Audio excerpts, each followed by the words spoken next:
Now, on the population policy, Michael, what did you make of Julia Gillard's contribution this morning on that? Well, I saw I think a few things.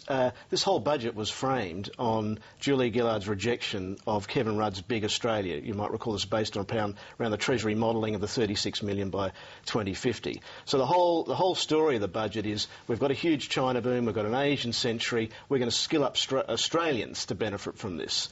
But I think the budget also announced, and it wasn't announced in the Swan's budget speech, an increase in our permanent migration intake to 185,000. This is the largest permanent migrant intake we've ever seen in Australia.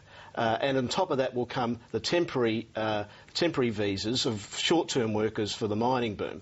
What I think we're seeing here is that the government will be forced to have quite a solid migration program because the labour market is tightening so much. You'll have wage pressures increasing, and unless they do have immigration going at a pretty solid level, they'll get inflation going up and interest rates going up, and that will destabilise the economy and it'll come back to hurt them politically. That's what the budget told us on Tuesday, and that was the whole budget story. Then on Friday they bring out a population policy which won't put a number on it, which sort of says, look, you know, we don't need more people, and if we do, we're certainly not going to add them all up and tell you the total number.